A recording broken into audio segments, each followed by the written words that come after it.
Here's the opening paragraph of Wikipedia's entry on the scientific opinion of astrology. There's a lot to unpack. For example, have a look at this third sentence. Scientific testing has found no evidence. No evidence. None at all? I mean, that statement seems kind of suspect to me because in my personal experience, I find evidence in favor of astrology all the time. Sure, that's anecdotal, but also I seem to have heard of several formal tests having been done. But maybe the rest of the article will clarify what they're talking about. Let's just have a glance at the second sentence. Astrology has been rejected by the scientific community. Really? Has it? The whole community? Well, I'm sure Wikipedia is talking about the modern scientific community because almost everyone knows that almost every ancient or classical scientist literally was an astrologer. But even if we limit it to the modern scientific community, is it really accurate to say that the entire modern scientific community rejects astrology? How about people like Carl Jung? There's another weird thing about this second sentence, though. It says that astrology has been rejected by the scientific community as having no explanatory power for describing the universe. None. Are you sure about that? I mean, zodiacal coordinates are used to this day to aim telescopes and calculate trajectories of spacecraft. So even if that's the only thing that astrology has really given us, it's still not factual to say that astrology literally contributes nothing to our descriptions of the universe. But the real elephant in the room in this paragraph is really this first sentence. Astrology consists of a number of belief systems that hold that there is a relationship between astronomical phenomena and events or descriptions of personality in the human world. So in other words, the idea that there's a relationship between the heavens and human events is an irrational belief, not a scientific idea, right? Okay, well, here's an astrological event. It's called the sun is in Cancer. Am I to understand that this literally has no relationship at all to what human beings are doing here at Jones Beach? Okay, here's another astrological event. The sun is in Capricorn. So this has no relationship at all to what these humans are experiencing here on the Long Island Expressway. So in fact, it seems pretty blatantly obvious that there is a relationship between celestial conditions and human affairs. But the real question is, what kind of relationship? There are two important types of relationships we should consider here: causal and indicative. In a causal relationship, one thing causes another. And in an indicative relationship, one thing indicates another. Heat causes fire, for example.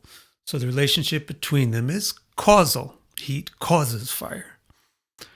Smoke doesn't cause fire, it indicates fire. So the relationship between smoke and fire is indicative. Now, which one of these two models describes the relationship that astrology posits between celestial events and human events?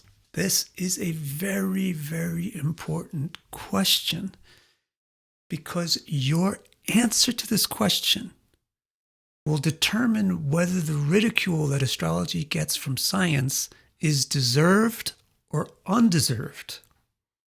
Now, it's tempting to say that there's a causal relationship between the heavens and humanity. After all, the sun goes into Cancer and a chain of events gets set into motions that sends human beings flocking to Jones Beach.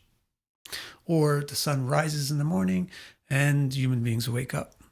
But while this is scientifically defensible for simple positions of the sun and basic daily and annual patterns of humanity as a general whole, it becomes much less defensible the more we try to explain specific decisions and specific actions of specific individuals. Also, while it's defensible for the sun, since the sun's effect on the earth is so massive and overwhelming, it starts to become difficult to defend when we bring the moon into the picture, and it entirely breaks down when we bring in the planets. The literal causative effect of Saturn upon a human being is empirically non-demonstrable. And if astrology wants to just ignore that, well, then it has earned its ridicule. Faced with this situation, astrology fans either retreat into the closet or they boldly declare science to be irrelevant or a hoax. But I have very good news for you. Astrology does not need the causal model. There's another option, the indicative model, the proposal that the heavens indicate human affairs like smoke indicating fire. And what's really interesting about this good news is that this was the original concept of astrology.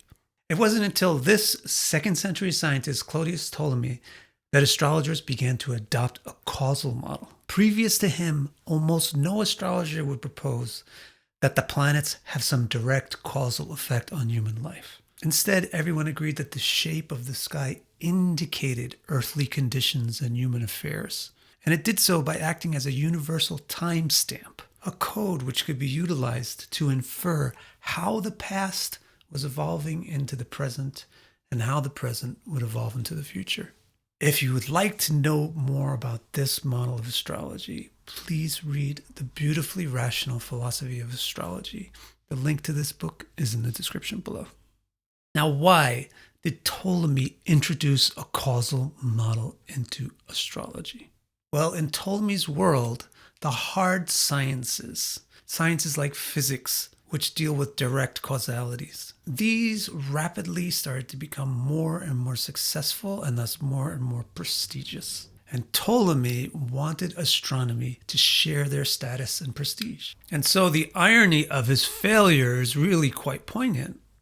In trying to class astrology with the hard sciences, he wound up turning it into a donkey for their ridicule. Because the developments in the hard sciences over the centuries since his time have only made it perfectly clear that there simply are no direct empirical causalities between the distant planets and your love life. Now, to make matters even worse, not only did Ptolemy turn astrology into a donkey for scientific ridicule, he did so at the cost of sacrificing its respect among logicians and philosophers as well. Because his theory amounted to fatalistic determinism in which human agency played no significant role. Now, modern scientists, they usually don't care enough about astrology to find out any of this. They just assume that the post-Ptolemaic causal model is the only model of astrology, and then they proceed to rip it to shreds. Unfortunately, most fans and even many practitioners of astrology are also unaware that the causal model was a blunder inflicted upon us by Ptolemy, and that the original astrological conceptions are philosophically and logically sound and do not defy any modern empirical sciences. Again, if you want to understand that in very clear detail, then I highly recommend this book, The Beautifully Rational Philosophy of Astrology. The link is below. So I will see you soon for episode 2 of this series, where we will unpack the rest of what Wikipedia has to say on the subject of science and astrology.